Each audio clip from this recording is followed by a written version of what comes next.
Hello dear student, आज हम class 9th का जो नेक्स्ट टॉपिक डिस्कस करने वाले हैं, जो चैप्टर नेम है हमारा force and law of motion का। तो वो जो टॉपिक है हमारा linear momentum and numerical. Okay, previous जो लेक्चर वीडियो थी हमारी, उसमें हमने डिस्कस किया था Newton first law of motion and inertia, उसके टाइप। तो इस वीडियो में हम डिस्कस करेंगे लीनियर मोमेंटम के बारे में और उसके बेस पे जो न्यूमेरिकल होंगे। तो फर्स्ट हम डिस्कस करते हैं लीनियर मोमेंटम। तो देखिए, मैं एग्जांपल लेकर बताती हूँ आपको। सपोज कीजिए आपके पास एक क्रिकेट बॉल है और एक टेनिस बॉल है।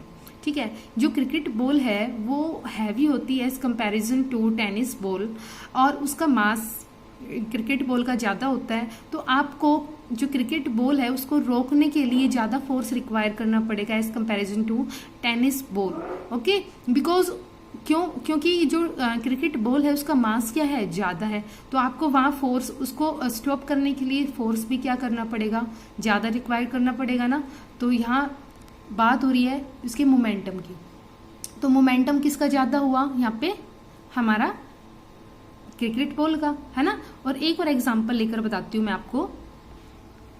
सपोज कीजिए ये मैन है, ये जो बॉल ली है मैंने सेम मास के लिए, लेकिन इनकी जो स्पीड है वो क्या है, हमारी डिफरेंट है। तो यहाँ से देखिए, ये पर्सन यदि इन बॉल को कैच करता है तो किसको मतलब पकड़ पाना, कैच करना मुश्किल होगा। सेम साइज है, सेम मास है, तो लेकिन यहाँ जो स्पीड है वो 10 मीटर पर सेकेंड है, इसकी स्पीड है 50 मीटर पर सेकेंड। तो यहाँ पर आप देख रहे हैं जिसकी स्पीड ज़्यादा है उसको पकड़ पाना, क्या कैच करना क्या होगा, मुश्किल होगा।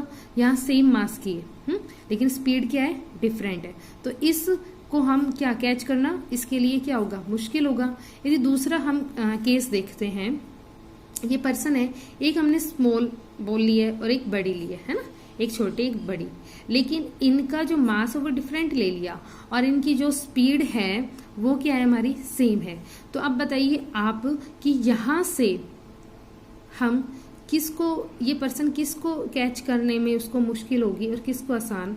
तो जो बड़ी बॉल है इसका जो है, इसको कैच करना क्या होगा, मुश्किल हो जाएगा, इसको पकड़ पाना मुश्किल होगा। यदि आप इसको दोनों को, एक छोटी एक बड़ी जो बॉल है उसको थ्रो करते हैं, उनका जो मास वो डिफरेंट है लेकिन जो स्पीड है वो सेम है, तो यहाँ कैच करना किसको, बड़ी बॉल को कैच करना, वहाँ पे फोर्स आपको ज़्यादा रिक्वायर करना पड़ेगा ना।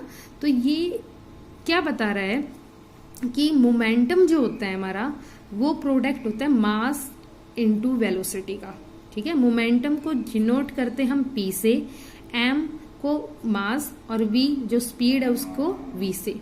तो यहाँ पे जो मोमेंटम होता है वो दोनों का प्रोडक्ट होता है, कि ये नहीं कह सकते हम कि वो सिर्फ मास पे डिपेंड करेगा, वेलोसिटी पे नहीं डिपेंड करेगा, उसके स्पीड पे डिपेंड नहीं करेगा। यहाँ मोमेंटम क्या कहलाता है, हमारा प्रोडक्ट होता है मास और वेलोसिटी का। ठीक है, किसी भी बॉडी का मास और वेलोसिटी, उसी से हम बता सकते हैं कि इसका जो मोमेंटम है कि किसका ज़्यादा होगा, किसका कम होगा। ओके डियर स्टूडेंट, तो यहाँ से मैंने बता दिया आपको कि, और बात जो मोमेंटम है आपका, जो मास है हमारी वो स्केलर क्वांटिटी होती है, और जो वेलोसिटी है, जो स्पीड है हमारी, वो क्या होती है, जो वेलोसिटी है ना हमारी या स्पीड किसी भी बॉडी की, वो कैसी होती है, हमारी वेक्टर क्वांटिटी होती है। तो हमारा जो मोमेंटम है वो कैसा है, वो भी हमारा क्या है, वेक्टर क्वांटिटी है। क्लियर है। तो यहाँ से हम कह सकते हैं कि वो स्पीड पे भी डिपेंड कर रहा है और उसके मास पर भी डिपेंड कर रहा है। ओके, और एक बता सकती हूँ ये बात एक और है कि जैसे कि कोई गन है, ठीक है, तो यदि हम मोमेंटम देखते हैं गन और बुलेट का बिफोर फायरिंग करने से पहले, तो वो क्या है, रेस्ट पे है ना, उसकी मतलब कुछ भी नहीं हो रहा, वहाँ वो रेस्ट पे है। तो रेस्ट का मतलब है ना तो उस पर फायरिंग नहीं हुई, फायरिंग होने के बाद तो वेलोसिटी का चेंज हो जाता है। लेकिन यहाँ कह रही हूँ मैं, जो गन है हमारी, और जो गन है और जो बुलेट है, ये दोनों बिफोर फायरिंग करने से पहले ये रेस्ट पे थी। तो रेस्ट पे है तो इसका मतलब उसकी स्पीड क्या है, हमारी 0 है, उसकी स्पीड 0 है। यदि आप इस फॉर्मूले में पुट करते हो कि स्पीड हमारी क्या हो गई, 0, ठीक है, तो यहाँ पे जो मोमेंटम होगा वो भी कितना हो जाएगा, हमारा जीरो हो जाएगा। ओके डियर स्टूडेंट, तो यहाँ से आपको पता लग गया कि हम यदि देखें गन और बुलेट का मोमेंटम बिफोर फायरिंग तो वो जीरो होगा, because there velocity is zero. तो मोमेंटम भी हमारा क्या होगा, मोमेंटम भी हमारा क्या हो जाएगा, जीरो। ओके, तो यहाँ से जो SI यूनिट बनती है हमारी, वो बनती है किलोग्राम मीटर पर सेकेंड। ठीक है, मीटर पर सेकेंड। क्यों? देखिए मास की जो यूनिट होती है ना, फिजिकल क्वांटिटी जो बोलते हैं, हम डिनोट करते हैं किलोग्राम से, और जो स्पीड की होती है, जो मास इसको करते हैं किलोग्राम से, और इसका जो निकालते हैं वेलोसिटी का, वो क्या होती है, मीटर पर सेकेंड होती है। तो जो बनेगी हमारी क्या बनेगी, किलोग्राम मीटर पर सेकेंड। तो अब यहाँ पे डेफिनेशन पर आती हूँ मैं, है ना। तो देखिए जो लीनियर मोमेंटम है हमारा क्या होता है, the product of mass m and velocity of a body. ठीक है, आप उस किसी भी बॉडी का मोमेंटम कैसे बता सकते हो, दोनों का प्रोडक्ट करके। ओके, तो यहाँ से पता लग गया कि किसी भी बॉडी का आप product of mass and velocity बताएंगे तो हम वहां से क्या मेजर कर सकते हैं, लीनियर मोमेंटम। जो लीनियर मोमेंटम होती है वो हमारी वेक्टर क्वांटिटी होती है। SI यूनिट मैंने बताया किलोग्राम मीटर पर सेकेंड, और उसको रिप्रेजेंट करते हैं हम P से। जैसे कि अब निकालें formula, let mass of the body m, मैंने किलोग्राम यहाँ पे मेंशन कर दिया है कि न्यूमेरिकल में आपको दिक्कत ना हो, और velocity of the body v से डिनोट कर दिया। तो यहाँ फॉर्मूला क्या बन जाएगा, m.v। क्लियर स्टूडेंट्स, तो ये है हमारा फॉर्मूला लीनियर मोमेंटम का।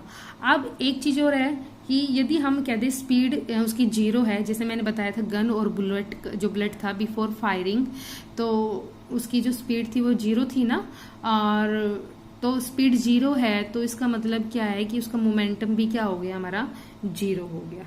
ठीक है, तो यहाँ से हमने लीनियर मोमेंटम को डिस्कस कर लिया है। जैसे एक कराटा प्लेयर होता है, ठीक है, वो जो टाइल्स होती है, लगी होती है ना, पील्स ऑफ टाइल्स जो होती है हमारी, उनको आसानी से क्या कर देता है, ब्रेक कर सकता है। एक हाथ का यूज करके वो आसानी से क्या कर देता है, उन टाइल्स को तोड़ देता है। तो क्यों, उसका मोमेंटम क्या हो गया, उससे ज्यादा फोर्स रिक्वायर्ड करना पड़ा, तो वहां पे क्या उसका मोमेंटम क्या है, ज्यादा है। ठीक है, तो यहां से देखिए जैसे ये मान ली आइस जो स्लैब होती है, ठीक है, तो ये जो कराटे प्लेयर है वो अपना एक हैंड को यूज करके उन जो टाइल्स है, जो भी या स्लैब है आइस की, उनको ब्रेक कर देता है। तो वहां पे जो ब्रेक कर रहा है, तो वहां जो एक्सर्ट कर रहा है वो लार्ज फोर्स उन पर क्या कर रहा है, अप्लाई कर रहा है। तो वहां पे जो टाइल्स है, जो भी या स्लैब है आइस की, वो क्या हो जाती है, हमारी ब्रेक हो जाती है। तो यहाँ पे मतलब उसको जितना फोर्स यहाँ पे लगाना पड़ा, तो इसका मतलब है कि उसको लार्ज मोमेंटम अप्लाई किया है। मतलब जितना आप ज्यादा फोर्स लगाओगे उसका मोमेंटम उतना ही ज्यादा होगा। तो जो मोमेंटम हम कंसीडर करते हैं या मेजर करते हैं, quantity of motion of a moving body. Okay, तो यहाँ मैंने बता दिया एक और एग्जाम्पल कि जहाँ जो भी चीज हमारी हैवी होगा, मतलब एक तरह से जो मोमेंटम है वो डायरेक्टली प्रोपोर्शनल होता है हमारा मास एंड वेलोसिटी के ऊपर, कि जितना ज्यादा मास होगा उस पे भी वो डिपेंड करेगा मोमेंटम। ठीक है, और मोमेंटम भी मतलब वहां पे फोर्स भी ज्यादा रिक्वायर करना पड़ेगा यदि किसी भी चीज को आप स्टॉप करते हो। ठीक है, तो उसका मोमेंटम भी क्या होगा, ज्यादा होगा। जैसे मैंने क्रिकेट बॉल का बताया आपको। फॉर एग्जांपल एक और ले सकते हो, देखिए डियर स्टूडेंट, तो न्यूमेरिकल कि what is the momentum of a man of mass 75 kilogram when he walks with a uniform velocity of 2 metre पर सेकेंड। एक मैन है, उसका जो मास है 75 किलोग्राम दे रखा है, और वॉक कर रहा है वो यूनिफॉर्म वेलोसिटी के साथ, उसकी जो वेलोसिटी है 2 मीटर पर सेकेंड है। तो आपको उस मैन का मोमेंटम निकालना है। तो P = m क्रॉस v होता है। मास को हम क्या है 75 दिया हुआ है, v कितनी है 2 मीटर पर सेकेंड दी हुई है। तो यहाँ इस जो भी हमें वैल्यू दी हुई है उनको उस फॉर्मूले में क्या कर दीजिए, पुट कर दीजिए। तो 75 क्रॉस 2 किलोग्राम मीटर पर सेकेंड इसकी जो SI यूनिट है हमारी, तो इसको सॉल्व करोगे तो क्या आ जाएगी 150 किलोग्राम मीटर पर सेकेंड। तो यहाँ से ये बहुत सिंपल क्वेश्चन बनते हैं इसके मोमेंटम के ऊपर, स्ट्रेट फॉरवर्ड होते हैं, अच्छे होते हैं क्वेश्चन, इजी होते हैं। ठीक है, तो इसी तरह से हमारे से क्वेश्चन पूछेंगे, आप इसको आसानी से सोल्व कर लेना और ट्राई करना। अपनी जो आपकी बुक में, एनसीईआरटी बुक में बहुत से क्वेश्चन है इसके ऊपर। तो यहाँ हमने डिस्कस कर लिया है इसके न्यूमेरिकल पर। तो ये जो चैप्टर का जो है टॉपिक हमारा मोमेंटम, लीनियर मोमेंटम, तो अब इसका यहाँ तक हो गया है, इसका न्यूमेरिकल हो गया है। Okay okay dear student.